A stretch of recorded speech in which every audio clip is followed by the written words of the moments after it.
Colour talkies ವೀಕ್ಷಕರೆಲ್ಲರಿಗೂ ಜೈ ಶ್ರೀನಿವಾಸನ್ ಗುರೂಜಿಯ ಹೃದಯಪೂರ್ವಕವಾದ ನಮಸ್ಕಾರಗಳು. ವೀಕ್ಷಕರೇ, ತಮ್ಮೆಲ್ಲರಿಗೂ 2026 ಗುರು ಬದಲಾವಣೆ ದ್ವಾದಶ ರಾಶಿಗಳಿಗೆ ರಾಶಿಫಲ ಹೇಗಿರುತ್ತೆ ಅನ್ನೋದ್ರ ಬಗ್ಗೆ ಮಾತಾಡ್ತಾ ಇದ್ದೀವಿ. ಕಾರ್ಯಕ್ರಮಕ್ಕೆ ಸ್ವಾಗತ ಸುಸ್ವಾಗತ. ಗುರು ಬ್ರಹ್ಮ ಗುರು ವಿಷ್ಣು ಗುರರ್ ದೇವೋ ಮಹೇಶ್ವರ ಗುರು ಸಾಕ್ಷಾತ್ ಪರಬ್ರಹ್ಮ ತಸ್ಮೈ ಶ್ರೀ ಗುರವೇ ನಮಃ.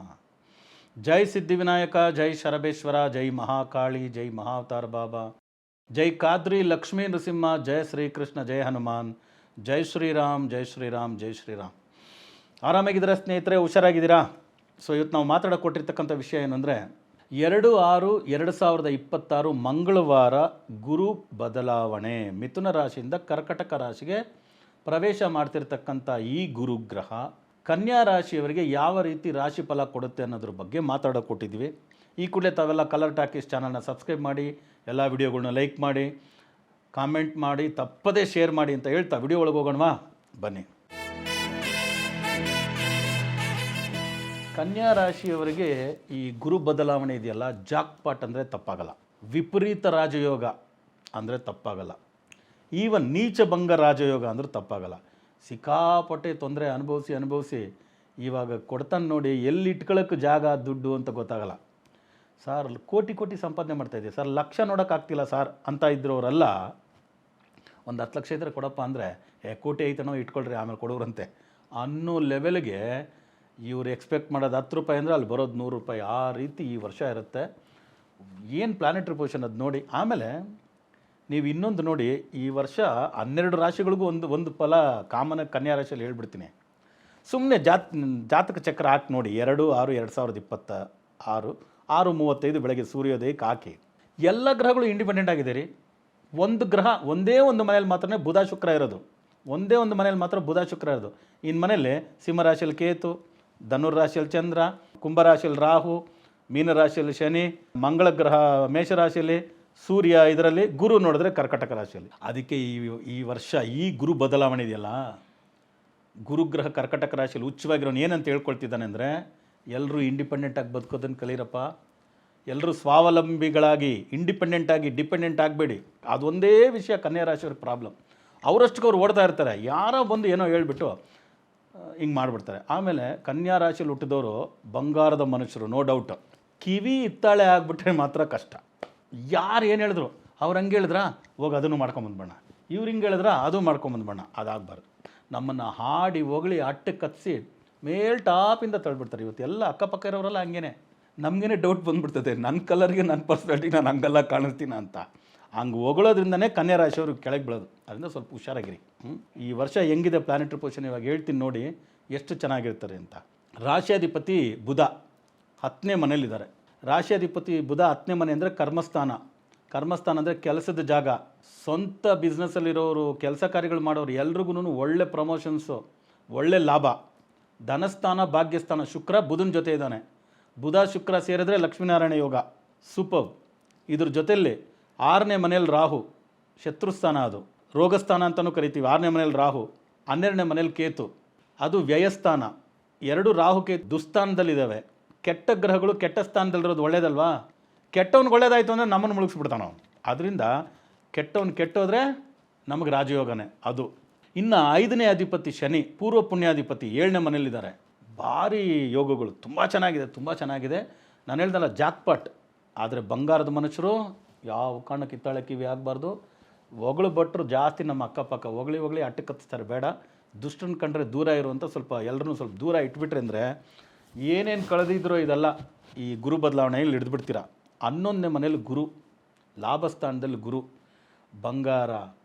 ಬಂಗಾರ ವ್ಯಾಪಾರ ಮಾಡೋರಿಗಂತೂ ಓಹೋ, ಭೂಮಿ ವ್ಯಾಪಾರ ಮಾಡ್ತಿರ್ತಕ್ಕಂಥವ್ರು, ರಿಯಲ್ ಎಸ್ಟೇಟ್ರವ್ರಿಗೂ ಓಹೋ ಅಂತಿರ್ತಾರೆ. So cosmetics, costumes. ಕನ್ಯಾ ರಾಶಿಯಲ್ಲಿ ಹುಟ್ಟಿರ್ತಕ್ಕಂಥ ಸ್ಟಾರ್ಸು, ಸಿನಿಮಾ ಫೀಲ್ಡು, ಸೀರಿಯಲ್ ಫೀಲ್ಡಲ್ಲಿ ಆ್ಯಕ್ಟರು, ಆ್ಯಕ್ಟ್ರೆಸಸ್ಸು, ಕ್ಯಾಮ್ರಾಮನ್ ಯಾರ್ಯಾರು ಇರ್ತಾರೋ ಅವ್ರ ರೆಮ್ಯುನರೇಷನ್ ಡಬಲ್ ಆಗಿಬಿಡುತ್ತೆ. ಈ ಸರಿ 10 ಲಕ್ಷ ತೊಗೊಳ್ತಿರೋರು ಇವಾಗ 50 ಲಕ್ಷ ಕೇಳಿದ್ರು ಕೊಟ್ಬಿಡ್ತಾರೆ. ಆ ರೀತಿಯಾದಂಥ ಒಂದು ಉದ್ಯೋಗದಲ್ಲಿ ಲಾಭ ಎಲ್ಲವೂ ಸಿಗುತ್ತೆ. ತುಂಬ ಚೆನ್ನಾಗಿರ್ತಾರೆ. ಇವರಿಗೆ ಈ ವರ್ಷ ನಾನು ಇನ್ನು ಎಲ್ಲ ಕ್ಷೇತ್ರದಲ್ಲೂ ಚೆನ್ನಾಗಿದ್ದಾರೆ ಅಂದರೆ ನಾನೇನು ಹೇಳೋದು, ಎಜುಕೇಷನ್ ಫೀಲ್ಡಲ್ಲಿದ್ದಾರೆ ಅಂತ ಹೇಳಿದ್ರು ಕೂಡ ಹೊರದೇಶಕ್ಕೆ ಹೋಗಿ ಓದ್ಬೋದು. ಅಂದ್ಕೊಂಡಿದ್ದ ಕಾಲೇಜುಗಳಲ್ಲೆಲ್ಲ ಸೀಟ್ ಸಿಗೋ ಚಾನ್ಸಸ್ ಉಂಟು. ಅದರಲ್ಲಿ ಇವರು ಬಿಸ್ನೆಸ್ ರಿಲೇಟೆಡ್, ಫಿನಾನ್ಸ್ ರಿಲೇಟೆಡ್ ಓದೋರಿಗೆ ಭಾರಿ ಒಳ್ಳೆಯದಾಗುತ್ತೆ. ಲಾ ಓದೋರಿಗೂ ತುಂಬ ಚೆನ್ನಾಗಾಗುತ್ತೆ. ಅದ್ರ ಜೊತೆಗೆ 9ನೇ ಮನೇಲಿ ಸೂರ್ಯ. IAS, IPS, UPS ಎಕ್ಸಾಮಿನೇಷನ್ ತಗೋಬೇಕು ಅಂತ ಕನ್ಯಾ ರಾಶಿಯವರು ಎಷ್ಟೋ ಸಾರಿ ಟ್ರೈ ಮಾಡಿರ್ತಾರೆ, ಆಗಿರಲ್ಲ. 11ನೇ ಮನೇಲಿ ಗುರು, ಇವಾಗ ಟ್ರೈ ಮಾಡಿ ನೋಡಿ. ಗುರೂಜಿ ಇನ್ನು ಇರೋದೇ 2 ಅಟೆಂಪ್ಟ್ ಗುರೂಜಿ ಅಂತಾರೆ. ಈ 2 ಅಟೆಂಪ್ಟ್ ಬರೆದು ನೋಡಿ, ಆಗುತ್ತೆ, ಥ್ರೂ ಆಗೋ ಚಾನ್ಸಸ್ ಇರುತ್ತೆ. ಸೊ IAS, IPS, UPSC ಬರೆಯೋರಿಗೆಲ್ಲ, ಕನ್ಯಾ ರಾಶಿಯಲ್ಲಿ ಹುಟ್ಟೋರಿಗೆ ಈ ವರ್ಷ ಜಾಕ್ಪಾಟ್, ಒಳ್ಳೆ ಥ್ರೂ ಆಗ್ತಾರೆ. ಮಕ್ಕಳಿಗೋಸ್ಕರ ಎದುರು ನೋಡ್ತಿರ್ತಕ್ಕಂಥವ್ರು, 5ನೇ ಅಧಿಪತಿ 7ನೇ ಮನೆಯಿಂದ ಸಂತಾನ ಆಗೋ ಚಾನ್ಸಸ್ ಉಂಟು. ಸೊ ಮನೆ ಕಟ್ತಕ್ಕಂಥ ಯೋಗ, ಮನೆ ಕೊಂಡ್ಕೊಳ್ತಕ್ಕಂಥ ಯೋಗ, ಬೈಯಿಂಗ್ ಸೆಲ್ಲಿಂಗಲ್ಲಿ ಒಳ್ಳೆ ಪ್ರಾಫಿಟ್ ಮಾಡ್ತಕ್ಕಂಥ ಯೋಗ ತುಂಬ ಚೆನ್ನಾಗಿದೆ ಕನ್ಯಾ ರಾಶಿಯವರಿಗೆ.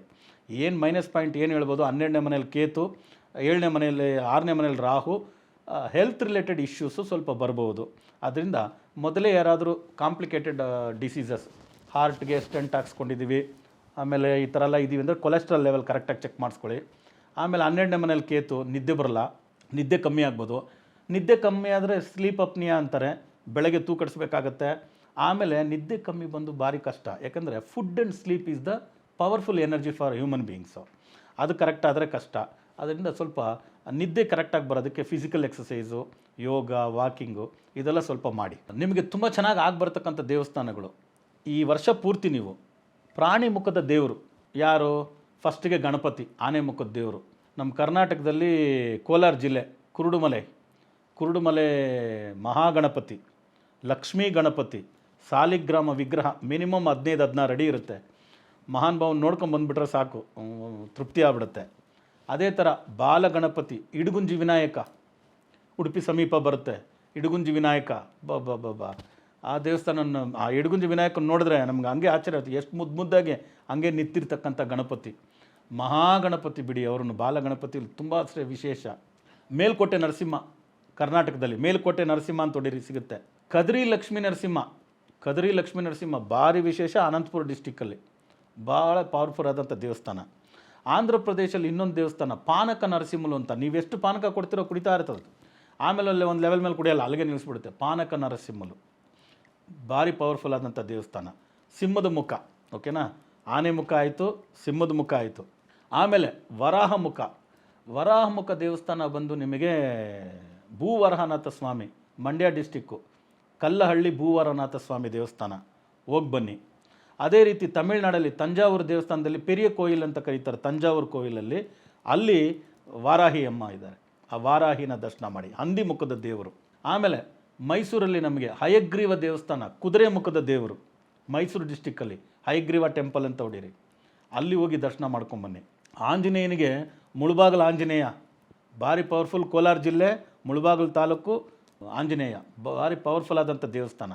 ಆಮೇಲೆ ನಮ್ಮ ಅಂಜನಾದ್ರಿ, ಉತ್ತರ ಕರ್ನಾಟಕದಲ್ಲಿ ಅಂಜನಾದ್ರಿಯಲ್ಲಿ ಆಂಜನೇಯನ ದರ್ಶನ ಮಾಡಿ. ಸೊ ಎಲ್ಲ ದೇವಸ್ಥಾನಗಳು ಹೇಳ್ಬಿಟ್ವಿ. ಓಕೆ, ಈ ದೇವರುಗಳ ದರ್ಶನ ಜಾಸ್ತಿ ಮಾಡಿ, ಈ ವರ್ಷ ನಿಮಗೆ ಜಾಕ್ಪಾಟ್ ಚೆನ್ನಾಗಿರ್ತೀರ ಅಂತ ಹೇಳ್ತಾ, ಇನ್ನೂ ಹೆಚ್ಚೆಚ್ಚು ಒಳ್ಳೆ ಫಲ ನಿಮಗೆ ಸಿದ್ಧಿವಿನಾಯಕ ಶರಬೇಶ್ವರ ಸ್ವಾಮಿ ಕೊಡಲಿ ಅಂತ ಪ್ರಾರ್ಥನೆ ಮಾಡ್ತಾ, ಮತ್ತೆ ಹೊಸ ವಿಡಿಯೋಗಳಿಗೆ ತಮ್ಮನ್ನು ಭೇಟಿ ಮಾಡ್ತೀನಿ. ಅಲ್ಲಿವರೆಗೂ ಆರಾಮಾಗಿರಿ, ಹುಷಾರಾಗಿರಿ ಅಂತ ಹೇಳ್ತಾ ತಮ್ಮಿಂದ ಬಿಡುಗಡೆ ತಗೊಳ್ತಿರೋದು ತಮ್ಮೆಲ್ಲರ ಜಯ ಶ್ರೀನಿವಾಸನ್ ಗುರೂಜಿ. ಲೋಕ ಸಮಸ್ತ ಸುಖಿನೋ ಭವಂತು, ಸರ್ವೇ ಜನ ಸುಖಿನೋ ಭವಂತು, ವಸುದೈವ ಕುಟುಂಬಕಂ.